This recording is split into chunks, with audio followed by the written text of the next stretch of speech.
Buenos días.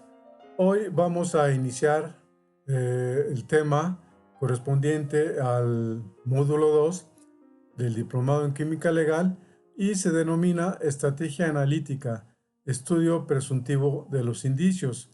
Revisaremos la manera en que una vez que llegue el indicio al laboratorio, vamos a ver en función del indicio el tipo de estudio que vamos a realizar desde el punto de vista presuntivo. Cuando la muestra llega al laboratorio, pues obviamente que va a llegar en diferentes formas físicas. Eh, Vamos a recibir sólidos, eh, eh, líquidos y en algunas ocasiones gases. Esto último es lo menos común. Entonces, en función del planteamiento del Ministerio Público, va a ser el tipo de estudio que vamos a realizar. Y bueno, el principal estudio que vamos a realizar cuando iniciamos este estudio de la evidencia, lo denominamos estudio preliminar, o estudio presuntivo, o estudio de orientación del indicio. Este tipo de estudio abarca o implica varias etapas o varias etapas o varias fases que comienzan con los análisis macroscópicos. Es decir, tenemos que revisar nuestro indicio, nuestros materiales que llegan al laboratorio para determinar su estado físico, el tipo de material o la descripción en que vienen estos indicios, estos materiales, si son cápsulas, el color de las cápsulas, si son líquidos, el color de líquidos, el recipiente en que vienen contenidos. Inclusive debemos de describir las características del recipiente o del contenedor en el que vienen, ¿sí? También es importante leer el marbete, si es que viene en su envase original. Eh, ya no tanto el olor ni el sabor, obviamente.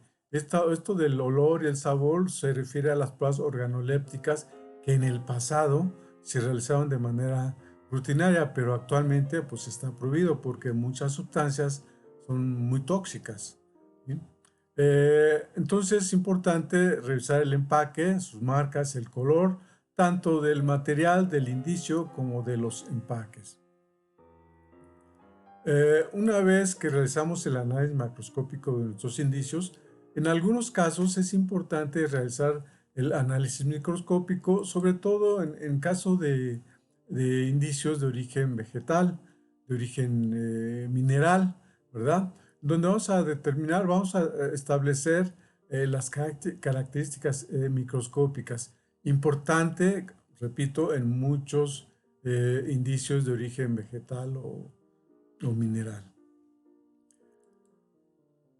Posteriormente, una vez que hacemos el análisis macroscópico, microscópico, podemos realizar, si así lo requiere nuestra estrategia analítica, análisis físico-químicos que involucran desde la determinación de punto de ebullición, punto de fusión, pruebas de solubilidad, etc.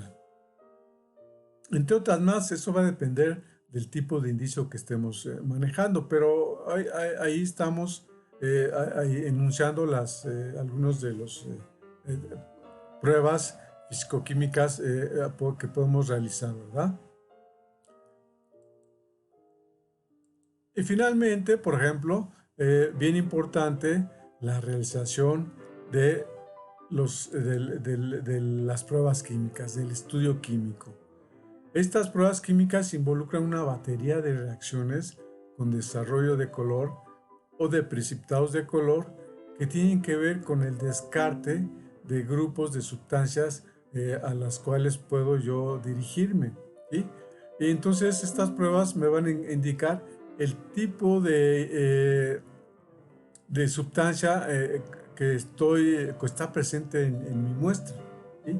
Entonces, esta etapa preliminar nos da una idea aproximada de la sustancia por identificar, ¿sí? Y me va a descartar un gran grupo de sustancias que no están en mi muestra en función de los resultados que voy a obtener en este primer estudio preliminar.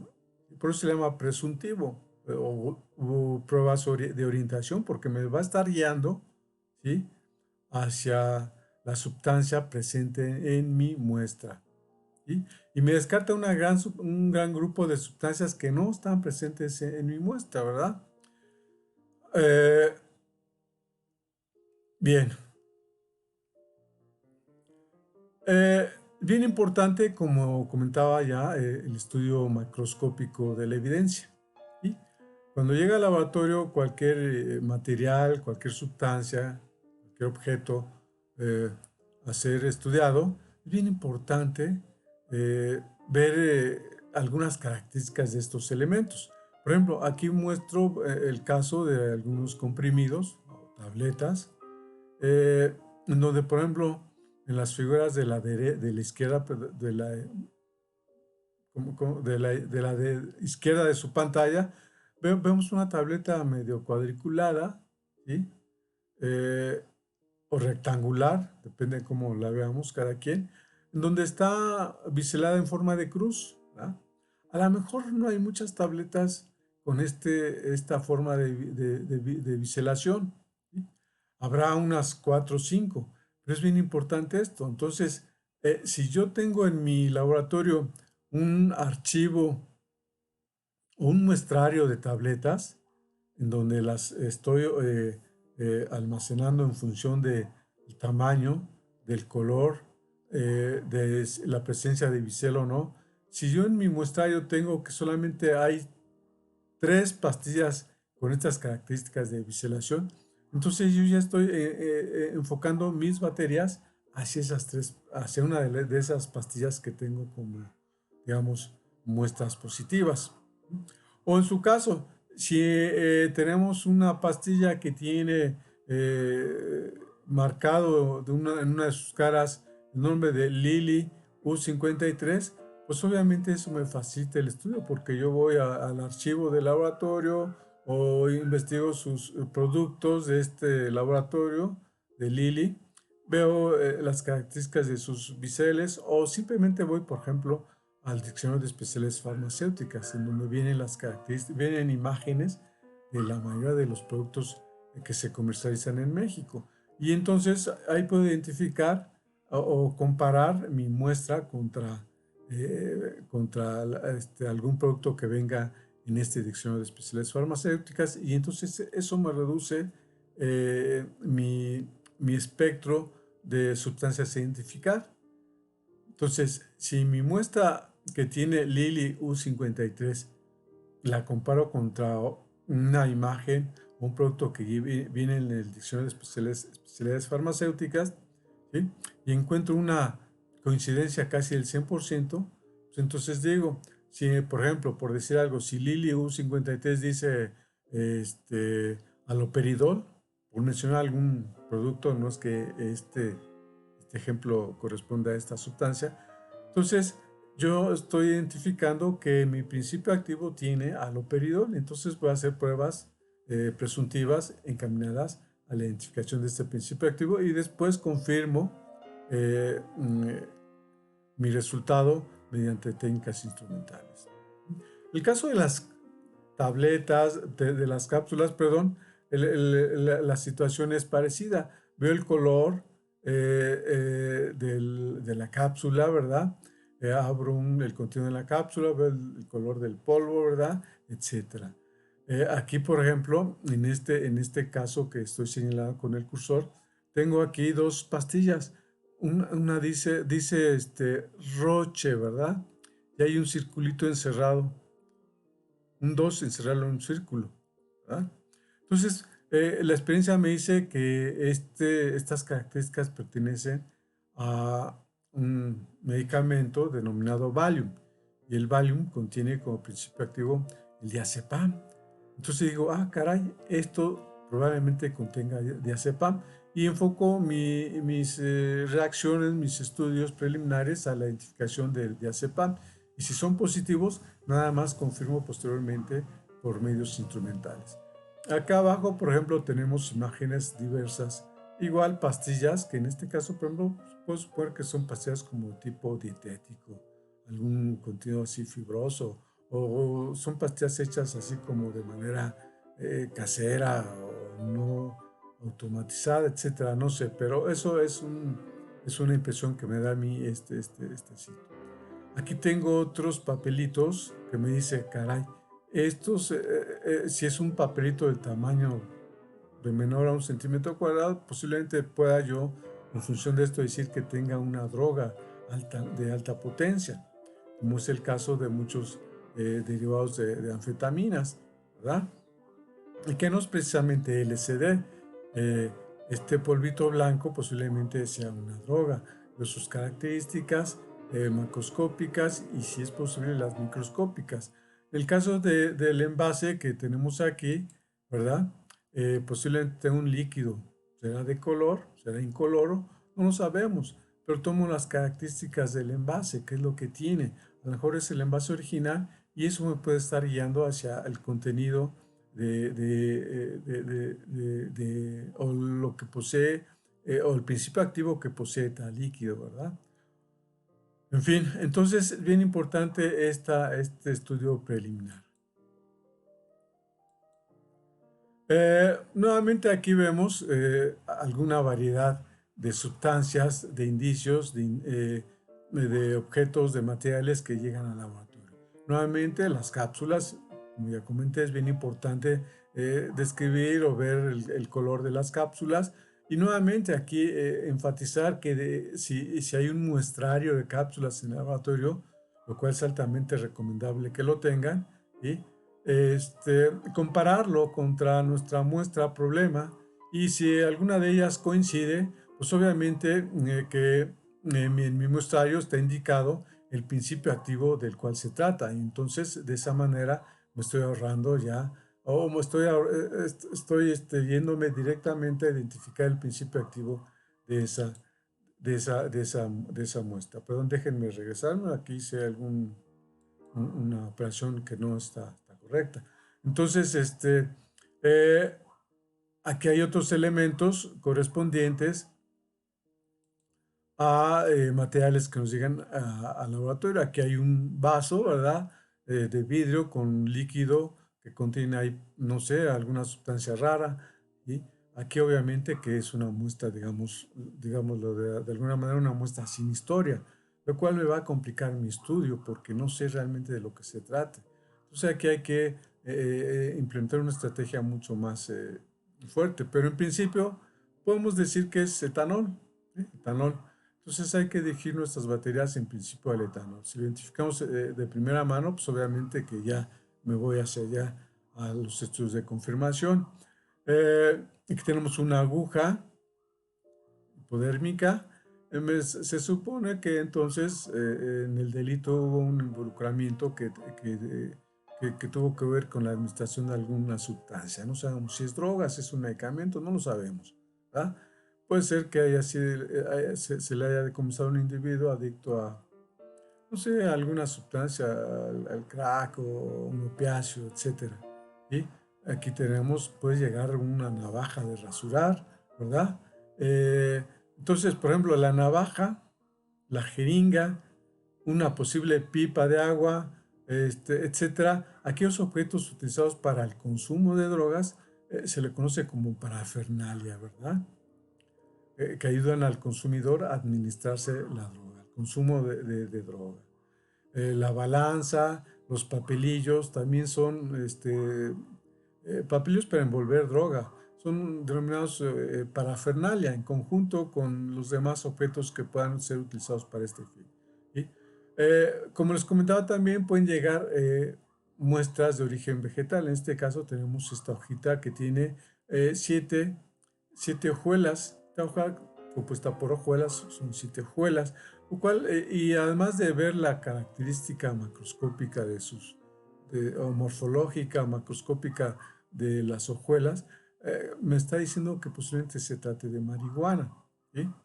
En el caso de esta planta de ornato, vean qué bonitas hojas tiene, hojas moradas, a veces son hojas rojas o hojas blancas, y vean aquí está un bulbo de amapola. En este caso se trata de la planta de amapola. Ese es el análisis macroscópico que me está guiando hacia esa conclusión. Obviamente después voy a hacer extracciones de esto para determinar la presencia del principio activo presente en estos vegetales, en estos indicios de origen natural. Y nuevamente, ya repito, hay que hacer estudio macroscópico, microscópico, las pruebas químicas, en donde ya vamos a encontrar en este tema de las pruebas químicas la aplicación de las reacciones de color, que son varias. Es un grupo de reacciones de color que nos van a decir en principio si son alcaloides o no, y en función de eso vamos a ir aplicando una prueba específica para cada sustancia. Entonces, desde el punto de vista químico, desde el punto de vista de la aplicación de la química al estudio del indicio, es bien importante la realización de estas pruebas presuntivas, conocidas como reacciones a la gota, reacciones con desero de color, etc. Estas reacciones tienen que ver con un procedimiento bastante sencillo, que inclusive muchos de ustedes lo han hecho o lo hicieron durante el paso por el laboratorio de ciencia básica, por el laboratorio de química orgánica o de química inorgánica, y que cuando se los explicó el maestro, cuando ustedes los estudiaron, pues dijeron, pues esto no es bonito, pero nunca va a tener una aplicación, a lo mejor nunca lo voy a aplicar. Pero en el caso de química forense, todo es importante, y todo lo que aprendimos en la carrera lo vamos a aplicar en este tipo de pruebas. Estas reacciones a la gota, como comentaba anteriormente, es un grupo de reacciones que vamos a llevar a cabo. ¿Para qué? Primero, pues para ir discerniendo, ir separando aquellas sustancias que no son drogas, que son medicamentos de uso común, y dejar o seleccionar aquellas drogas, aquellas sustancias que caen dentro de un grupo que es al que me quiero enfocar. En este caso tenemos la reacción de Bouchardat, que no es más que una solución de Lugol. Una solución de Lugol que ustedes han preparado ya en algunas ocasiones al paso o a su paso durante los diversos laboratorios de la carrera de alguna carrera del área de las ciencias químico-biológicas. Entonces, la reacción de Bouchardat implica lo siguiente. Tomamos nuestra muestra ya pulverizada, y si no, pues la pulverizamos, la colocamos en agua, acidificamos, ¿verdad? Acidificamos nuestra muestra, ¿sí? Y pues con ácido clorhídrico, unas cuantas gotas, acidificamos, agitamos bien, ¿sí? Y posteriormente, una vez que está pulverizada, mezclada o diluida nuestra muestra y acidificada, agregamos el reactivo de Bouchardat, unas cuantas gotas, una alícuota resbalando, la agregamos o la vertimos resbalando por la pared interior del tubo. Entonces, cuando hace contacto con la solución, y si la solución en donde está el extracto, contiene algún alcaloide, inmediatamente hay reacción y se forma un precipitado rojo ladrillo. Entonces, este precipitado rojo ladrillo es positivo para la presencia de alcaloides. Entonces me está diciendo que en mi muestra sí hay un alcaloide. ¿Y esto qué significa? Bueno, que en principio la mayoría de las drogas, de los tóxicos y de los venenos, son alcaloides.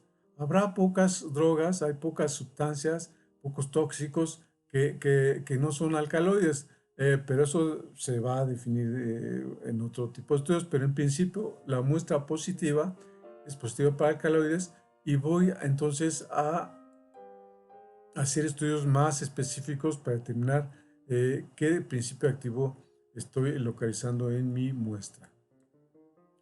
Por ejemplo, aquí está el reactivo de Bouchardat, ¿sí? Listo para, aquí ya está diluida, bueno, ya está el reactivo, ¿sí?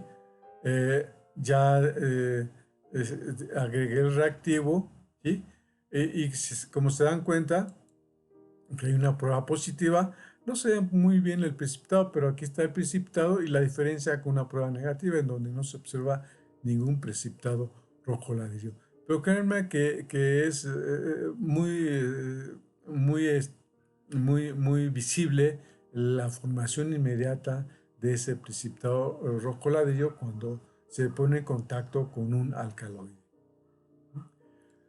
Bien, entonces ya tengo una primera orientación, es un alcaloide, entonces tengo que hacer una serie de baterías para determinar la presencia del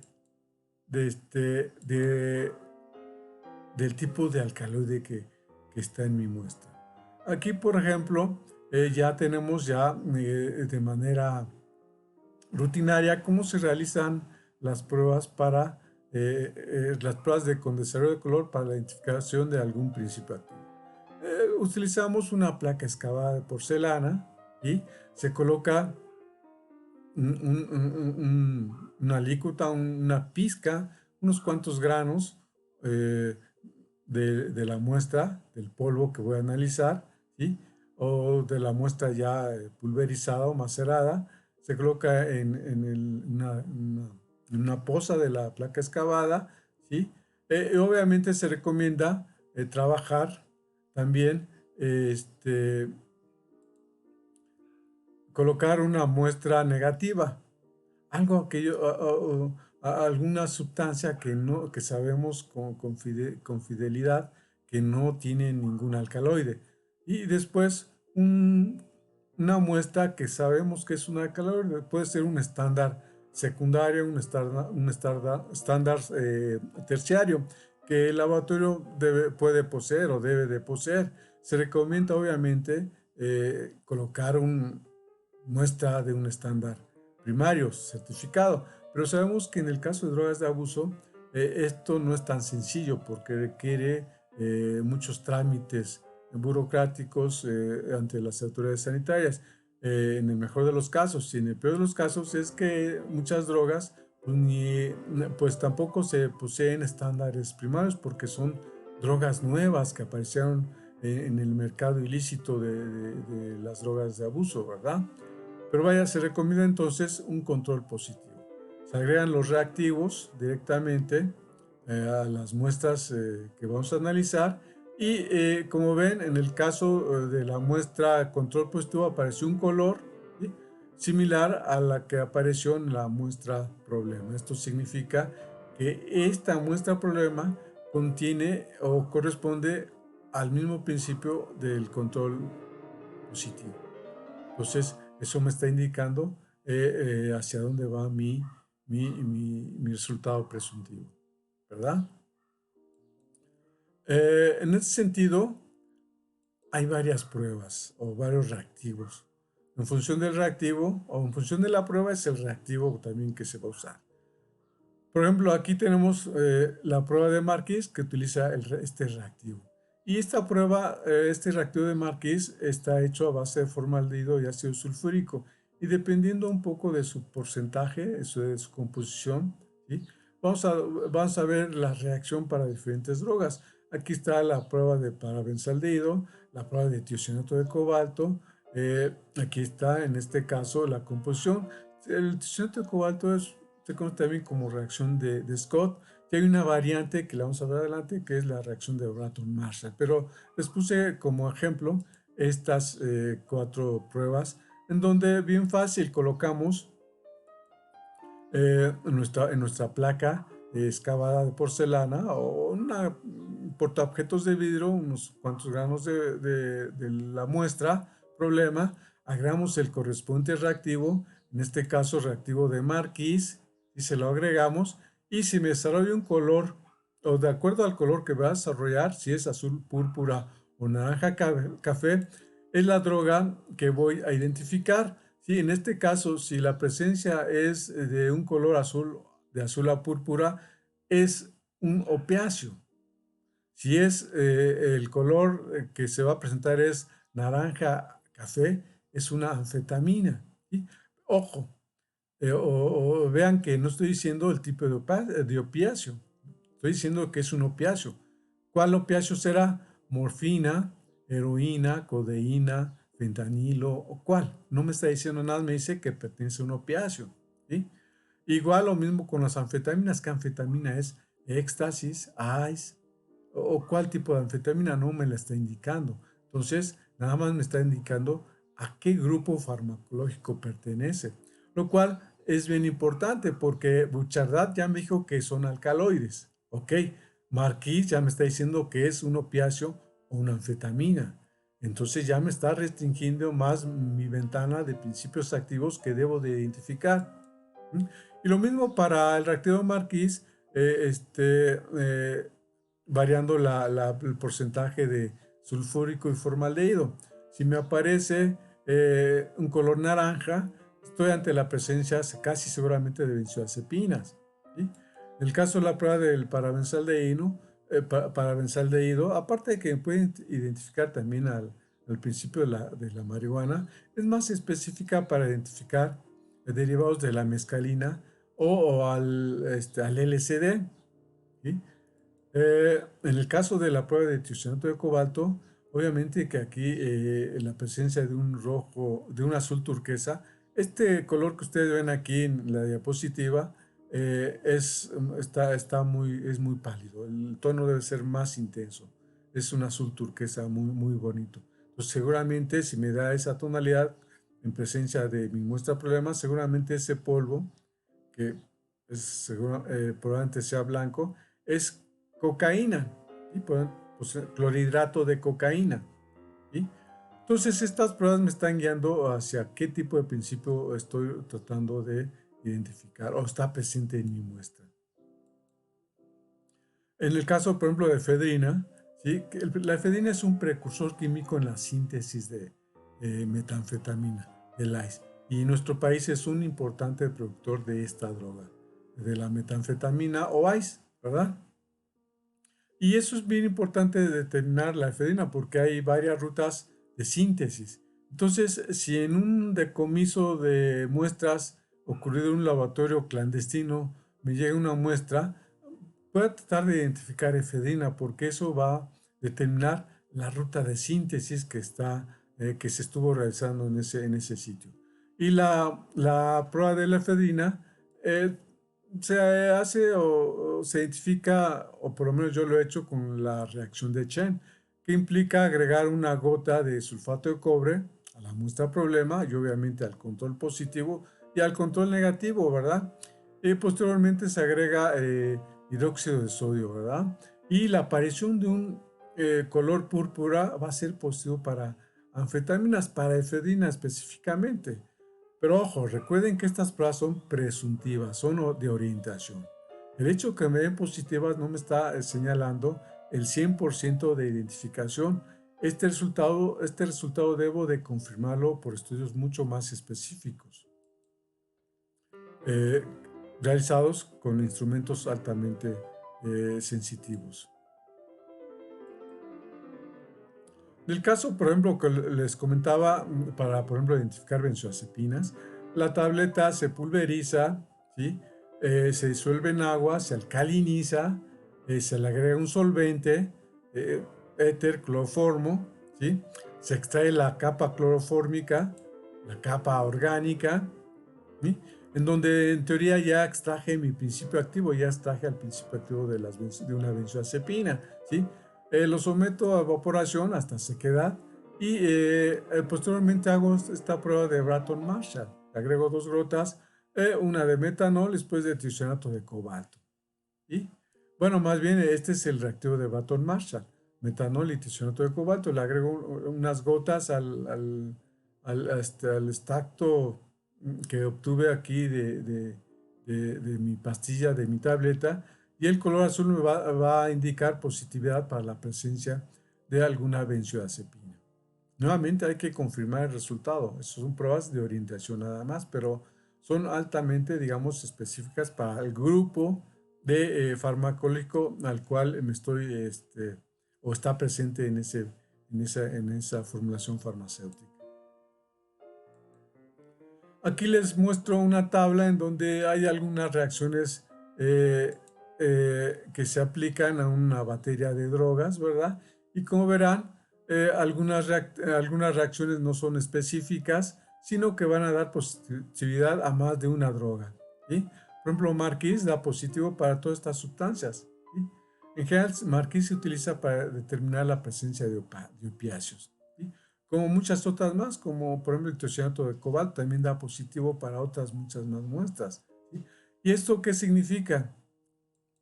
Significa que estas pruebas, aunque son de orientación, como he comentado antes, por el mismo hecho de que da positivo para otras drogas, pues puede que el resultado sea un falso positivo o un falso negativo, ¿sí?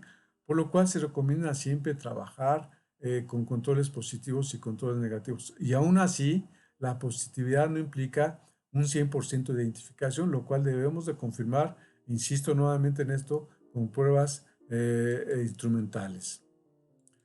Otras pruebas presentes o que podemos trabajar son varias, son muchas, ¿no? ¿Sí? Dilcopani para barbitúricos, una prueba de Folin para derivados anfetamínicos, pruebas de Freud en general para alcaloides, ¿verdad? Como la de Marquis o la de Bouchardat, la prueba de Lieberman, igual para descartar alcaloides y no alcaloides, la prueba de Simon, lo mismo, para descartar alcaloides y no alcaloides, y la prueba de Zwicker, específica para barbitúricos.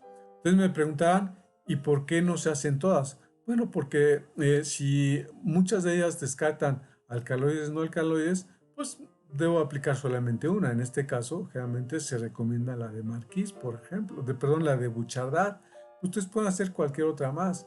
Va a depender también de la elaboración del reactivo. Muchos reactivos o muchos reactivos para estas reacciones a veces a veces no son tan fáciles de conseguir en el laboratorio, ¿sí? Por eso se eligen aquellos reactivos cuya composición implica la presencia de un reactivo que generalmente siempre está presente en el laboratorio de química forense. En el caso, por ejemplo, de cannabis, ustedes ya vieron el vegetal, es una planta frondosa, crece de 1 hasta 2 metros, depende del cuidado de la misma. Este vegetal da como producto de su desarrollo, se generan hojas y en las hojas están las hojuelas y sobre las hojuelas se produce una resina. Esta resina contiene el principio activo de la marihuana, que es el delta 9 tetrahidrocannabinol. En cambio, por ejemplo, los tallos poseen escasamente o nada del principio activo. El principio activo entonces se concentra en las hojas. Las hojas de marihuana, que como ustedes verán, deben ser, estas hojas deben poseer hojuelas en número impar, 3, 5, 7, 9, 11. ¿Sí? Sí, esa es la característica de este vegetal. Y se dan cuenta, estas son variedades de cannabis, ¿verdad? La que predomina en nuestro país es cannabis sativa. Y aquí está. Como verán, estas hojuelas están en forma lanceolada y terminan en punta y su borde es aserrado. Su borde es aserrado y eso con una inervadura central. Y eso ya está indicando que sí, posiblemente sea marihuana, pero ojo, muchos vegetales tienen hojuelas, tienen hojas con estas características, por lo cual no es muy definitorio, ¿sí? El estudio macroscópico del vegetal, aunque sí casi nos señala que se trata de la marihuana. Adicionalmente, el olor de este vegetal cuando es quemado es muy característico, ¿sí? Y además los consumidores de esta droga poseen un color muy característico que los hace distinguibles de otros colores, ¿verdad? Perdón, de otros olores. Y eso también está indicando el tipo de vegetal del cual se trata. Dependiendo entonces, aquí hay variedades del vegetal. Entonces, indica, sativa, ruderalis. Aquí están sus hojuelas, que todas comparten las mismas características, ¿verdad? De manera muy general. ¿Sí? La potencia de la marihuana o de la cannabis sativa, ¿sí? Va a depender de qué tanto principio activo contenga, qué porcentaje de principio activo contenga. Puede contener desde el 4, desde el 3 al 5% hasta el 20%, las de mayor potencia. Generalmente son las que se cultivan en casa, cultivos hidropónicos, que en Estados Unidos es muy común encontrarlos con esa potencia. ¿Sí? Aparte del estudio macroscópico, tenemos que revisar sus características microscópicas de las hojuelas de marihuana. Vamos a encontrar estas especies de estructuras conocidas como uñas de gato. Miren, aquí está una uña de gato, ¿sí? Que vista al microscopio, aumentando su vista, vemos esta característica. Son las uñas de gato, son pelos histolíticos y es una glándula en donde se va a ir secretando la resina de este vegetal, y en esa resina está contenido el principio activo de la marihuana. De la resina se extrae el aceite de hashish, ¿verdad? O el hashish, ¿verdad? Que se utiliza para muchos, como ingrediente para muchos productos de tipo alimenticio.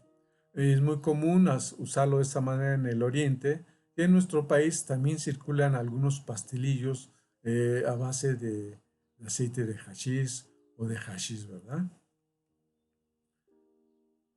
Pero es bien importante esto. Ahora, esto no significa la presencia de estos pelos, uñas de gato, ¿verdad?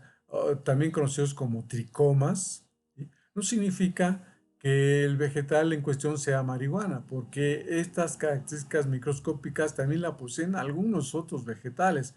Más si ustedes agarran un pasto y lo ven al microscopio, van a localizar también estos tricomas, ¿sí? Pero la forma macroscópica del vegetal, de la hoja, la presencia de tricomas, casi el aroma, el olor característico del vegetal cuando es quemado, etcétera, casi me señala que es marihuana, ¿verdad? De hecho, los consumidores saben perfectamente identificarla. Pero pónsele una prueba con desarrollo de color para estar seguros de que es marihuana. Colocamos una cantidad pequeña del vegetal ya macerado, ya listo como lo hacen los adictos a esta sustancia, lo maceran, la trituran. Colocamos una pequeña cantidad en tubo de ensayo, agitamos muy bien, ¿sí? Dejamos reposar y separamos el extracto que tenemos acá, ¿verdad? Y enseguida agregamos, bueno, este extracto, esta agitación debe ser hecho con reactor de Duquesnoy, ¿verdad? Después agregamos lentamente por la pared ácido clorhídrico concentrado. Y casi, no inmediatamente, pero sí en unos cuantos segundos veremos la formación de un anillo en la interfase, ¿verdad? De ambas capas. Este anillo debe ser color púrpura, color morado, y esto es positivo para la presencia de principio activo de la marihuana, el delta 9 tetrahidrocannabido. ¿Sí? Otra prueba que se puede realizar es la prueba de azul rápido. Una prueba, un reactivo hecho a base de autodianicidina, en donde, por ejemplo, colocamos un poco de vegetal, agregamos, en lugar de éter de petróleo, con lo cual hice la extracción acá, agrego metanol, una cantidad equivalente al volumen de mi muestra, agito muy bien, ¿sí? Y le agrego unos cuantos granos del reactivo directamente al extracto. Y, no, y inmediatamente se va a formar un precipitado rojo sangre, ¿sí? Esto es positivo para la presencia del principio activo de la marihuana. Pero nuevamente tenemos que confirmar la presencia del extracto, ¿verdad? Con métodos o con técnicas, métodos más específicos y de mayor sensibilidad. Ahora, eso es para las muestras decomisadas. Esas pruebas son para las muestras decomisadas. ¿Qué hay con las pruebas para identificar drogas en orina? ¿Sí? Tal y como ocurre cuando nos solicitan un estudio de antidoping. En el caso para identificar drogas de abuso en orina, no en sangre es un poco más complicado, pero en sangre, por ejemplo, si nos piden un estudio toxicológico para identificar metabolitos en sangre, debemos de considerar algunos parámetros farmacocinéticos que tienen que ver con la velocidad de absorción, y con el tiempo de vida de las drogas, ¿sí? En general, la mayoría de las drogas, cuando una vez que se la administran, una vez que la ingiere el adicto o el usuario, ¿sí? Permanecen en sangre, ¿qué les gusta?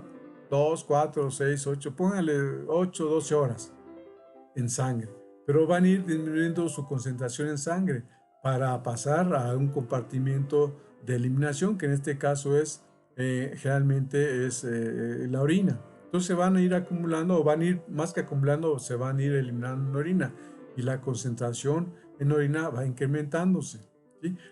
A la par que disminuye en sangre, aumenta en orina, ¿sí?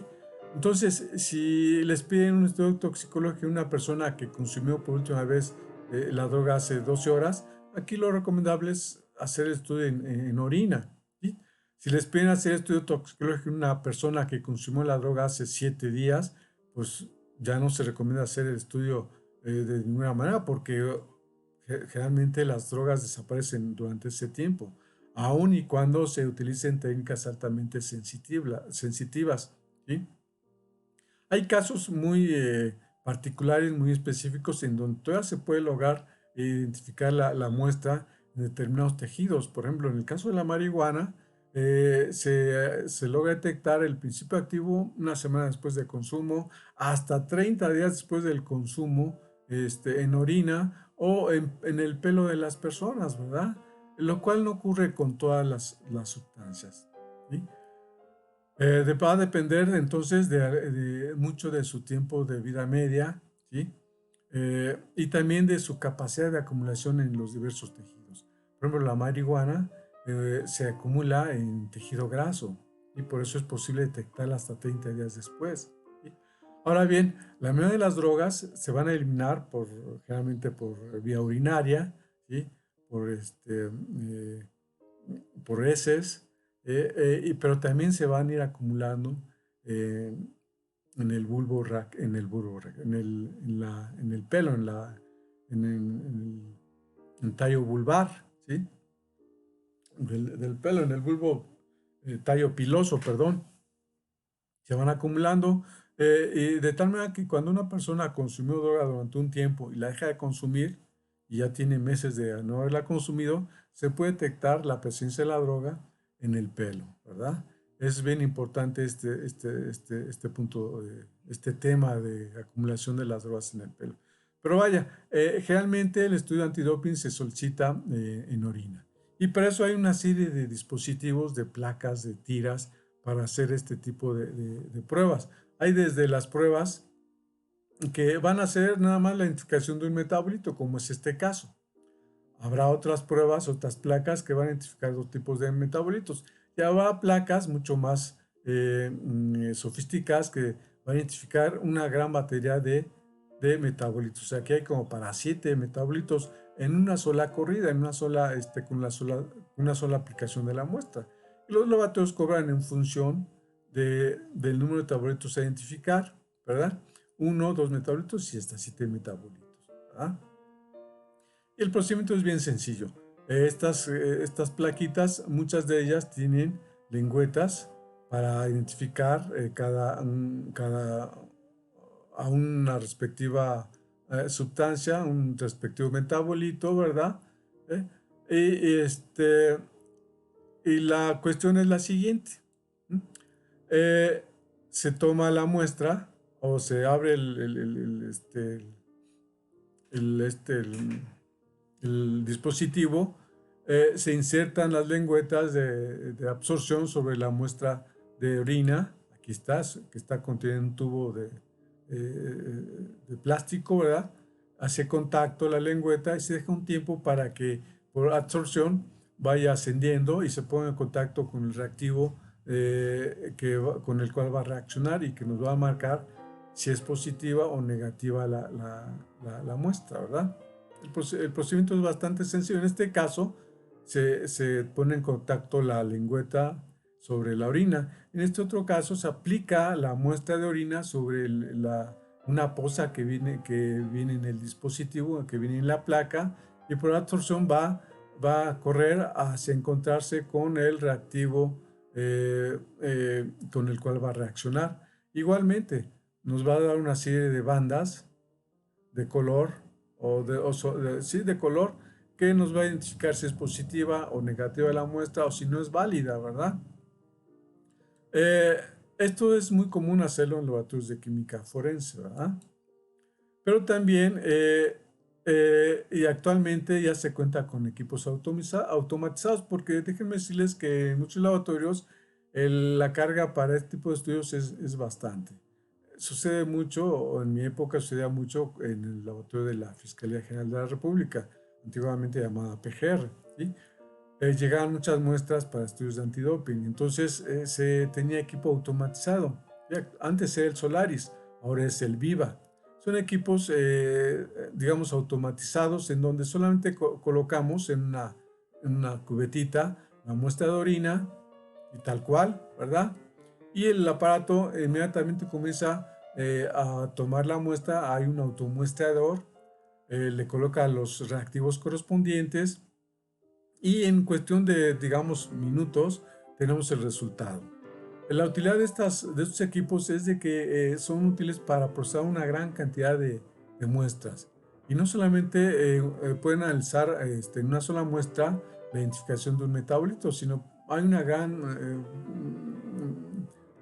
batería de reactivos para identificar en una sola muestra hasta 5, 4, 5, 6 metabolitos en un solo proceso analítico. Eso es bien importante, nos ahorra tiempo y esfuerzo.